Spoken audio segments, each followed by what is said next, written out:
بسم الله الرحمن الرحيم الحمد لله رب العالمين والصلاة والسلام على سيدنا محمد وعلى آله وأصحابه أجمعين أما بعد സ്റ്റേജിലും സദസ്സിലും ഉപവിഷ്ടരായ വിശിഷ്ട വ്യക്തികൾ, നേതാക്കൾ, സുഹൃത്തുക്കൾ,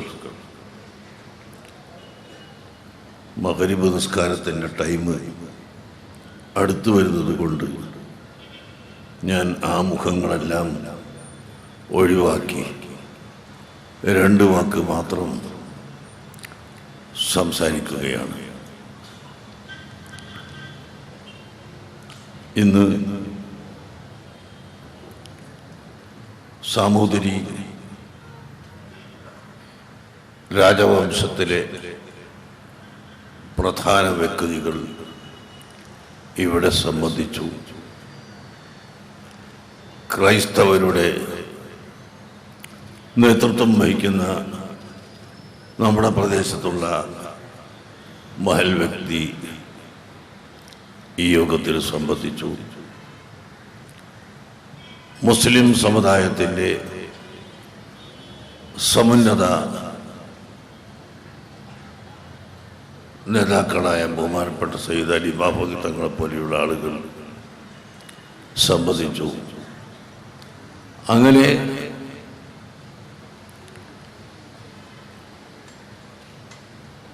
എല്ലാ വിഭാഗം ആളുകളിൽ നിന്നും നേതൃനിരയിൽ നിന്നു തന്നെ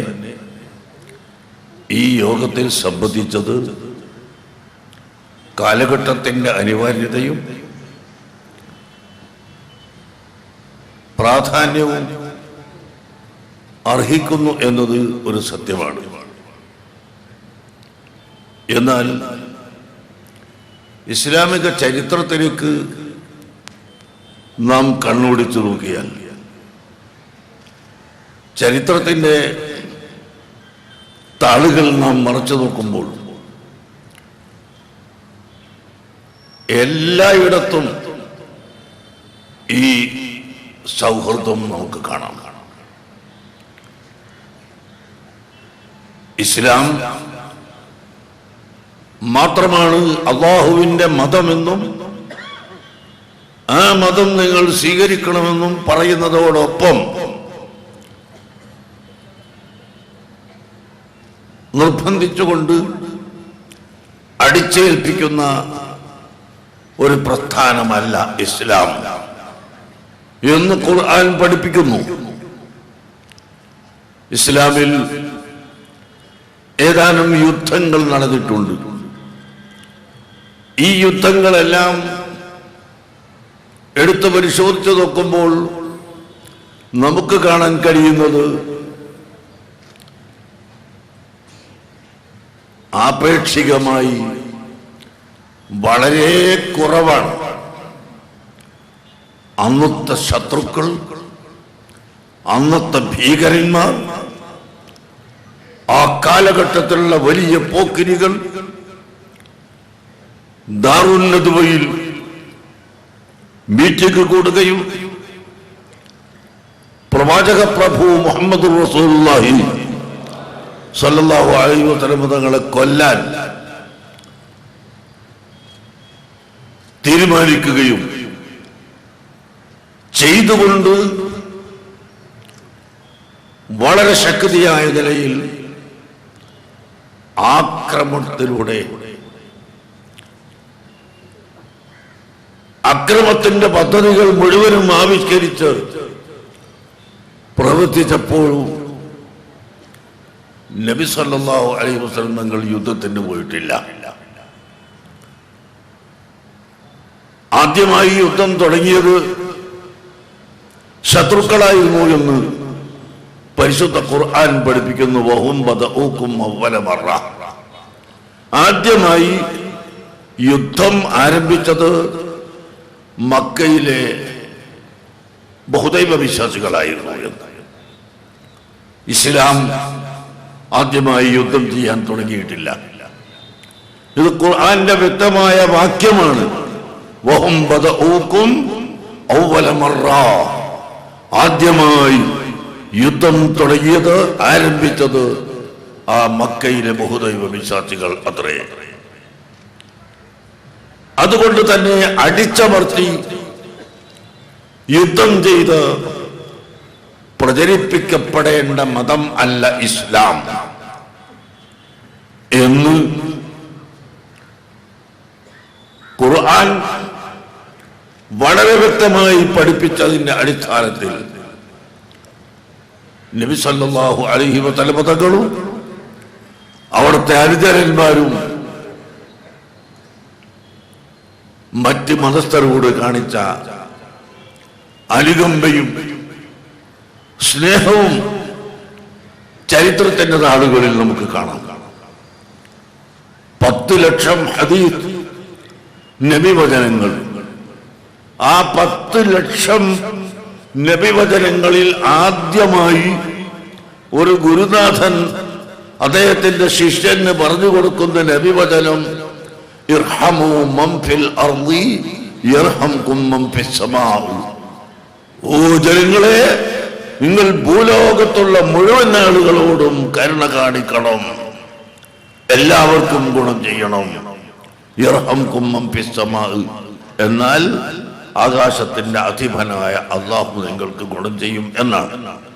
ഇവിടെ ഏതെങ്കിലും ഒരു പ്രത്യേക വിഭാഗത്തെ എടുത്തു പറഞ്ഞിട്ടില്ല. മുസ്ലിം അമുസ്ലിം വേർതിരിവ് പറഞ്ഞിട്ടില്ല. ഹൈന്ദവരെന്നോ ക്രൈസ്തവരെന്നോ ജൈനരെന്നോ ബുദ്ധരെന്നോ അല്ലെങ്കിൽ മറ്റേതെങ്കിലും ജാതിയെന്നോ മുസ്ലിം എന്നോ എടുത്തു പറഞ്ഞിട്ടില്ല. ഇർഹമു മൻ ഫിൽ അർള്, നിങ്ങൾ ഭൂലോകത്തുള്ള എല്ലാവർക്കും ഗുണം ചെയ്യുക. യർഹംകും മൻ ഫിസ് സമാ, എന്നാൽ ആകാശത്തിന്റെ അധിപനായ അല്ലാഹു നിങ്ങൾക്ക് ഗുണം ചെയ്യും. ഈ അടിസ്ഥാന തത്വങ്ങളാണ് കഴിഞ്ഞുപോയ മുഴുവൻ മഹാന്മാരും ഇവിടെ കാണിച്ചു തന്നത്. ഇസ്ലാം ഇവിടെ പ്രചരിച്ചത് മഹത്തുക്കളായ സൂഫി വര്യന്മാരുടെ പ്രവർത്തനത്തിലൂടെയാണ്. ആത്മീയ നേതാക്കൾ, സൂഫി വര്യന്മാർ എന്ന് പറഞ്ഞാൽ ബഹുമാനപ്പെട്ട മമ്പുറത്തെ തങ്ങളെ പോലെ, കോഴിക്കോട് ഖാദിമാരെ പോലെ, പഴയ കാലത്തുള്ള ഖാദി മുഹമ്മദ് തുടങ്ങിയവർ,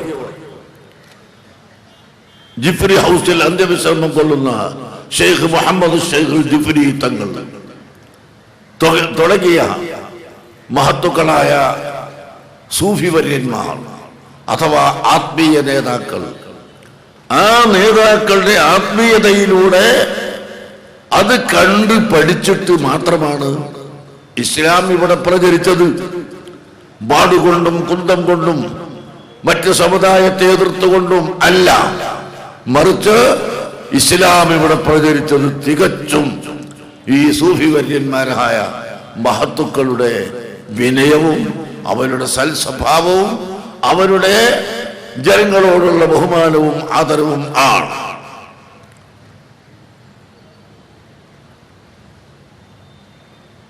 പെരിങ്ങത്തൂരിലെ അലിയുൽ കൂഫി തങ്ങൾ 800 കൊല്ലം മുമ്പ് കേരളത്തിൽ വന്നപ്പോൾ അവിടുത്തെ ഹിന്ദുക്കൾ ചെന്ന്, ഞങ്ങളുടെ അമ്പലങ്ങൾ നിങ്ങൾക്ക് പള്ളിയാക്കാൻ തരാം എന്ന് പറഞ്ഞെങ്കിലും അലിയുൽ കൂഫി തങ്ങൾ പറഞ്ഞത് നിങ്ങളുടെ അമ്പലം വേണ്ട. അതിന് കാരണമായി അദ്ദേഹം പറഞ്ഞു, നിങ്ങൾ ഇന്ന് സ്വമനസാലെ എല്ലാവരും ഏകോപിച്ചുകൊണ്ട് തന്നെ നിങ്ങളുടെ അമ്പലം ഞങ്ങൾക്ക് പള്ളിയാക്കാൻ തന്നാലും ഭാവിയിൽ ഒരു കാലത്ത് ഇതിന്റെ ലക്ഷ്യങ്ങൾ പരിശോധിക്കുമ്പോൾ ഹൈന്ദവ ക്ഷേത്രമായിരുന്നു എന്ന് കാണുന്ന സമയം മുസ്ലിം സമുദായം ഈ നാട്ടിലുള്ള അമ്പലങ്ങൾ പിടിച്ചെടുത്ത് പള്ളിയാക്കിയതാണ് എന്ന് പറയുകയും ജനങ്ങൾ തമ്മിൽ സംഘട്ടനമുണ്ടാവുകയും ചെയ്യും. അതുകൊണ്ട് ഒരിക്കലും അങ്ങനെ അമ്പലം പള്ളിയാക്കാൻ ഞാൻ അനുവദിക്കുകയില്ല എന്ന് പറഞ്ഞ അലിയുൽ കൂഫിന്റെ ചരിത്രം നമ്മുടെ മുമ്പിലുണ്ട്. അങ്ങനെ 100 കണക്കിന് ചരിത്രം പറയാനുണ്ട്. ഇവിടെ സമയമില്ല. അജ്മീറിലെ ഖാജ മുഈനുദ്ദീൻ തങ്ങളുടെയും അതുപോലെ നാഗൂരിലെ ഷാഹുൽ ഹമീദ് തങ്ങളുടെയും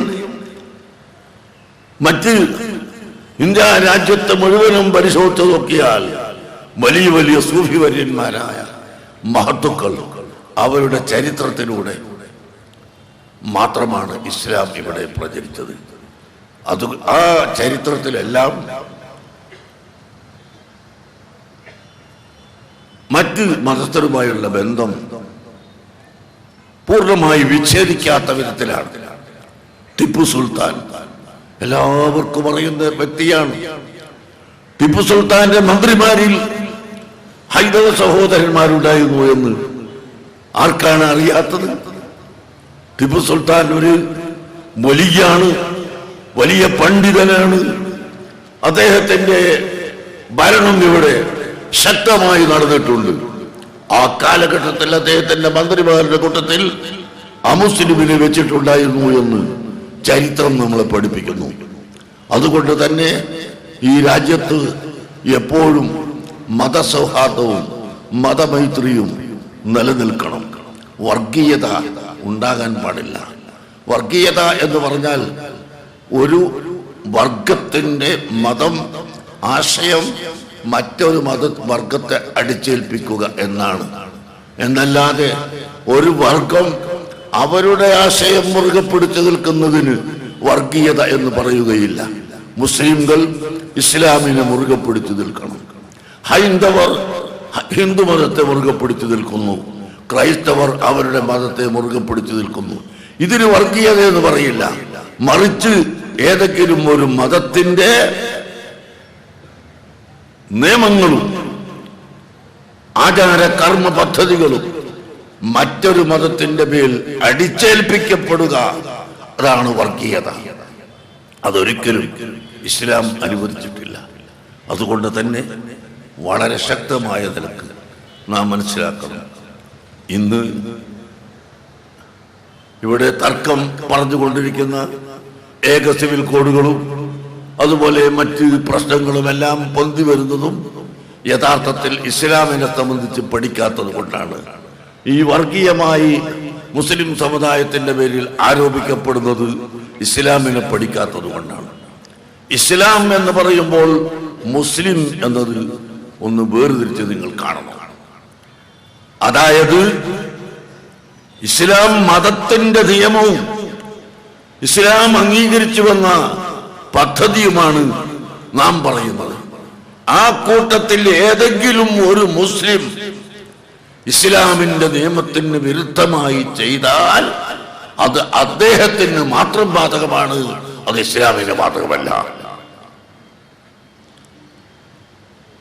ക്രൈസ്തവ സമുദായത്തിന്റെ നിയമത്തിന് വിരുദ്ധമായി ഒരു ക്രിസ്ത്യൻ സഹോദരൻ ചെയ്താൽ അത് ആ മതത്തിന്റെ തെറ്റല്ല, അദ്ദേഹത്തിന്റെ തെറ്റാണ്. ഹൈന്ദവരുടെ തെറ്റല്ല, ക്രൈസ്തവരുടെ തെറ്റല്ല, മറിച്ച് ആ വ്യക്തിയുടെ തെറ്റാണ്. എന്നപോലെ ഇസ്ലാമിനെ സംബന്ധിച്ച് നാം പഠിച്ചാൽ വ്യക്തമായും മനസ്സിലാക്കാൻ കഴിയും.